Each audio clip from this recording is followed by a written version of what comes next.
এবার যে খবর আমরা নজর রাখবো, হাফিজউদ্দিন আহমেদ বিএনপি নেতা, তিনি এবার বাংলাদেশের নাগরিকদের সামরিক প্রশিক্ষণের বার্তা দিচ্ছেন। বলছেন যুদ্ধের জন্য প্রস্তুত হতে হবে বাংলাদেশবাসীকে, প্রত্যেক ছাত্রকে রাইফেল চালাতে জানতে হবে। যুদ্ধ করতে চাইছে বাংলাদেশ, কি বলছেন হাফিজউদ্দিন আহমেদ, শুনুন। যুদ্ধ যদি তারা শুরু করে, এই যুদ্ধ আবার তাদের দেশে গিয়েই শেষ হবে। আমরা প্রত্যেকটি বাংলাদেশি নাগরিককে সামরিক ট্রেনিং দিয়ে প্রস্তুত করব যুদ্ধের জন্য। প্রত্যেকটি ছাত্র যেন রাইফেল চালাতে জানে। যুদ্ধ যদি তারা শুরু করে, এই যুদ্ধ আবার তাদের দেশে গিয়েই শেষ হবে। আমরা প্রত্যেকটি বাংলাদেশি নাগরিককে সামরিক ট্রেনিং দিয়ে প্রস্তুত করব যুদ্ধের জন্য। প্রত্যেকটি ছাত্র যেন রাইফেল চালাতে জানে। গতকাল চিন্ময় কৃষ্ণপ্রভু জামিন মামলা এগিয়ে আনার আবেদনের শুনানি হয়নি, অর্থাৎ 6 জানুয়ারি পর্যন্ত 2025 পর্যন্তই অপেক্ষা করতে হচ্ছে চিন্ময় কৃষ্ণ দাসকে। চট্টগ্রামে বার সদস্য প্রয়োজন ওকালতনামা জমা দেওয়ার জন্য, কারণ রবীন্দ্র ঘোষ, যিনি চিন্ময় কৃষ্ণ দাসের হয়ে আইনজীবী হিসেবে লড়াই করবেন, তিনি সুপ্রিম কোর্টের প্রাক্তন আইনজীবী। সেক্ষেত্রে চট্টগ্রামের বার সদস্য একজনকে প্রয়োজন ছিল।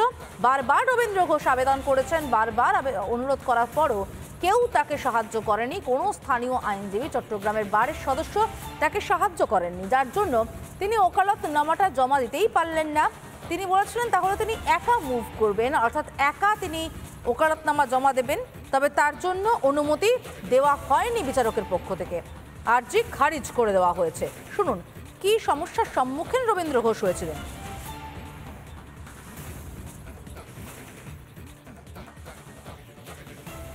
কোর্টে যাওয়ার পরে জজ সাহেব বললেন আপনার সব ঠিক আছে, ওকালতনামা দিয়েছেন ঠিক আছে, কিন্তু আপনি এই চট্টগ্রাম বারের একটা লয়ারের ওকালতনামা দিতে হবে। এখন চট্টগ্রাম বারের সব লয়ার তো আমার পরিচয় নাই, আর যাদেরকে বলি তারাই রিফিউজ করছে যে তারা ওকালতনামা দিতে পারবে না, বিকজ তাদের উপর মারপিট হতে পারে, তাদের উপর আক্রমণ হতে পারে, এই জন্য কোনো লয়ার আসে নাই। আমি আজকে অনেক লোক রিকোয়েস্ট করলাম, অনেক লয়ারকে রিকোয়েস্ট করলাম, এবং মুসলমান যারা লয়ার আছে আমাদের বন্ধু মানুষ, তাদেরকেও বললাম আমি আপনাদেরকে লিগ্যাল ফি দেব। এই মুহূর্তে খবর আমরা নজর রাখবো, গ্রেফতার আল্লু অর্জুন। সিনেমা রিলিজের প্রথম দিন পদপিষ্ট হয়ে মৃত্যুর ঘটনা হায়দ্রাবাদে, পুলিশের হাতে গ্রেফতার আল্লু অর্জুন। চিৎকাপল্লী পুলিশ স্টেশনে পৌঁছলো আল্লু অর্জুন এবং তার ভাই। আরো একবার জানিয়ে রাখতে চাইবো, আল্লু অর্জুন গ্রেফতার সিনেমা রিলিজের প্রথম দিন, পুষ্পা সিনেমার রিলিজের প্রথম দিনই পদপিষ্ট হয়ে মৃত্যু হয় একজনের। আমাদের সঙ্গে রয়েছে সিনিয়র ময়ূখ রঞ্জন ঘোষ, বিস্তারিত জানবো ময়ূখের কাছ থেকে। ময়ূখ, সমাজে দেখো, এই মুহূর্তে তুমি জানো যে পুষ্পা ঝড়ে গোটা বিশ্বের এই মুহূর্তের সবচেয়ে সাকসেসফুল ফিল্ম এই মুহূর্তে পুষ্পা, এবং আজই ঘটনাক্রমে আল্লু অর্জুন কয়েক ঘন্টা আগেই তার টিম শেয়ার করেছিল যে সবচেয়ে দ্রুত 1000 কোটি টাকার ব্যবসা করা একটি সিনেমা, এবং সেই সিনেমার যে ক্রেজ, যে উন্মাদনা, সেই উন্মাদনা আমাদের গোটা ভারতে এমনকি পশ্চিমবঙ্গেও চোখে পড়ছে। সন্ধ্যা সিনেমা হল, যেখানে নির্দিষ্টভাবে এই দুর্ভাগ্যজনক ঘটনাটি ঘটে, সেই সন্ধ্যা সিনেমা হলে প্রচুর যারা দর্শক রয়েছেন তারা নাচতে শুরু করেন। এমনকি আল্লু অর্জুনের এর আগে পুষ্পা 1 যে সিনেমাটি ছিল, সেখানে আমরা দেখেছি বাজিও ফাটাতে সিনেমা হলের ভেতরে মারাত্মকভাবে আগুন লেগে যাওয়ার ঘটনা দেখেছি। আল্লু অর্জুনকে ঘিরে যে ক্রেজ বা যে জনপ্রিয়তাটা, সেই জনপ্রিয়তা এভাবে একজনের প্রাণ কাটবে। পুলিশ স্বতঃপ্রণোদিত মামলা করেছিল, এরপরে অন্যান্য মামলাও শুরু হয়, এবং নির্দিষ্টভাবে সিনেমার পরিচালক, সিনেমার অভিনেতা এবং যাকে কেন্দ্র করে এত ভিড় হয়েছে, অর্থাৎ নির্দিষ্টভাবে আল্লু অর্জুন বা পুষ্পা, সেই পুষ্পার নামে প্রধান যে এফআইআর এর মূল অভিযুক্ত হিসেবে নামটা যায় এবং ইনভেস্টিগেশন শুরু হয়। যথেষ্ট প্রেশার ছিল, এবং আজ যখন আল্লু অর্জুন এবং তার ভাই, সে যে নিজেও আল্লু অর্জুন টিমের সদস্য, এ টিমের যে সদস্য প্রযোজনা সংস্থান, তাকে নিয়ে আসা হয় এবং তার তারপর তাকে অফিসিয়ালি গ্রেপ্তার দেখানো হয় এবং যে 3 জন পদপিষ্ট হয়েছিল তার মধ্যে থেকে একজন মহিলা যিনি মারা গেছেন, তার পরিবারের সদস্যরাও তারা অভিযোগ করেছেন। কিন্তু এই মুহূর্তে আরেকটা অংশ আছে যারা মনে করছেন যে আল্লু অর্জুনের এখানে কি কাজ। যে রাজনৈতিক দলগুলোতে কম্বল বিতরণের সময় পদপিষ্ট হয় সেখানে রাজনৈতিক নেতাদের কি প্রত্যেকবার গ্রেপ্তার করা হয়?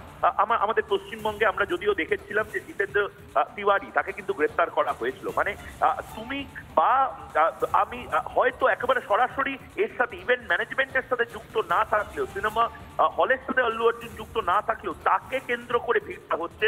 সুতরাং ভারতের এই মুহূর্তে ন্যায় সংহিতাতে যে আইনি ধারা রয়েছে তাতে কিন্তু নির্দিষ্টভাবে যাকে কেন্দ্র করে, যে কেন্দ্রবিন্দু আছে, যার জন্য law and order situation violate হচ্ছে, যার জন্য ভিড় হচ্ছে, যার জন্য পদপিষ্ট হচ্ছে, তাকে গ্রেপ্তারির সংস্থান রয়েছে। এবং এটা ভারতে একেবারে এই ধরনের গ্রেপ্তারি, এত হাই প্রোফাইল একজন লোক, একজন সুপারস্টার হায়দ্রাবাদের বাড়ি থেকেই তাকে এভাবে গ্রেপ্তারি, এটা কিন্তু বেশ বহু বছর এরকম জিনিস দেখা যায়নি। সুতরাং বেনজির বললেও হয়তো খুব একটা বেশি বলা হবে না। সুতরাং এক্ষেত্রে দাঁড়িয়ে আল্লু অর্জুন তিনি বেল পান কিনা এই সমস্ত আপডেট রিপাবলিক বাংলায় সবচেয়ে বড় যে কাভারেজ আমরা করব। এবং তার পাশাপাশি আল্লু অর্জুনকে কেন্দ্র করে যে নতুন পদপৃষ্ঠকে কেন্দ্র করে যে বিতর্কগুলো, সেই বিতর্ক যেগুলো উস্কে দিয়েছে সেগুলো নিয়েও আমরা সন্ধ্যাবেলায় কাটাছেড়া করব।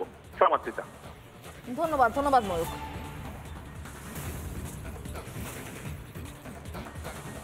আরো একবার জানিয়ে রাখতে চাইব আপনাদেরকে, আল্লু অর্জুন গ্রেফতার পুষ্পা সিনেমার নায়ক দক্ষিণী তারকা আল্লু অর্জুন। সিনেমা রিলিজের প্রথম দিনই পদপিষ্ট হয়ে মৃত্যুর ঘটনা ঘটে। হায়দ্রাবাদ পুলিশের হাতে গ্রেফতার আল্লু অর্জুন। পুষ্পার মহাবিপদ।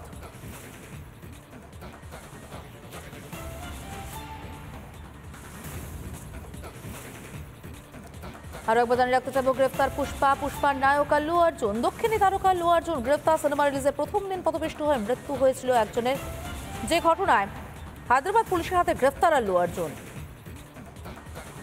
প্রথমে তাকে জিজ্ঞাসাবাদের জন্য ডেকে পাঠানো হয়, তার এবং আল্লু অর্জুন এবং আল্লু ভাই থানায় পৌঁছানোর পর তাদেরকে গ্রেফতার করা হয়।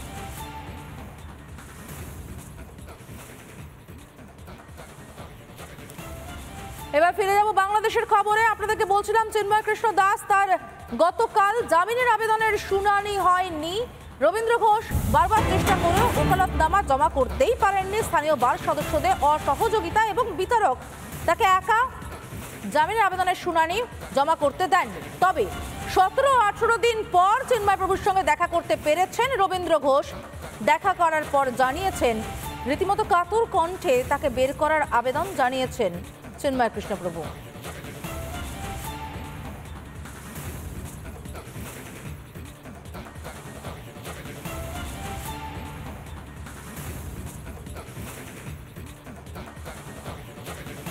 ওনার পুজো অর্চনা করতে খুব কষ্ট হচ্ছে, উনি ঠিক মতো জিনিসপত্র পাচ্ছেন না। তবে উনি ওখানে ডিভিশন পেয়েছেন, উনি আমাদেরকে বললেন আমি ডিভিশন দিয়েছে আমাকে বটে, কিন্তু ওনার সঙ্গে আর 2 জন সাধু যে আছে তাদের কাপড় চোপড় পর্যন্ত নাই। কারণ কাপড় চোপড় সাপ্লাই দেওয়ার জন্য আমরা আবেদন করব যাতে করে ওনাকে কাপড় দেওয়া হয়। আমি বলেছি উনিও খুব কান্না বিজড়িত কণ্ঠে বললেন, আপনি আমাকে অন্তত মুক্ত করার চেষ্টা করুন, আমি মুক্ত হতে চাই।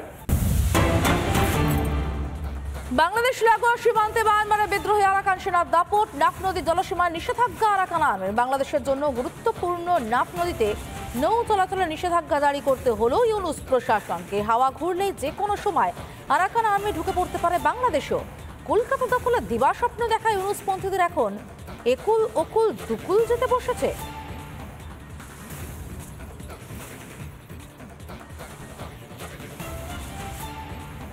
বাংলাদেশ লাগোয়া সীমান্তে মায়ানমারে বিদ্রোহী আরাকান সেনার দাপট। নাফ নদীর জলসীমায় নিষেধাজ্ঞা আরাকান আর্মির। বাংলাদেশের জন্য গুরুত্বপূর্ণ নাফ নদীতে নৌ চলাচলের নিষেধাজ্ঞা জারি করতে হলো ইউনুস প্রশাসনকে। হাওয়া ঘুরলে যে কোনো সময় আরাকান আর্মি ঢুকে পড়তে পারে বাংলাদেশও। কলকাতা দখলের দিবাস্বপ্ন দেখা ইউনুসপন্থীদের একুল একুল দুকুলি যেতে বসেছে।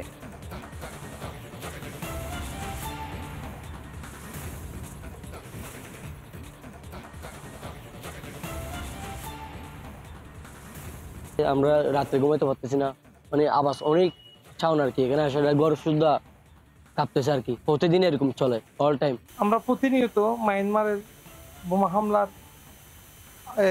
হামলার যে প্রভাব, সেটার কারণে আমাদের বাড়িঘর, আমাদের মাদ্রাসার বিল্ডিং সহ অনেক কিছু ভেঙে যাচ্ছে। তার একটা নমুনা হচ্ছে এটি কিছুদিন আগে বোম্বের কারণে এটা কম্পন সৃষ্টি হওয়াতে এই জিনিসটা ভেঙে পড়ে যায়।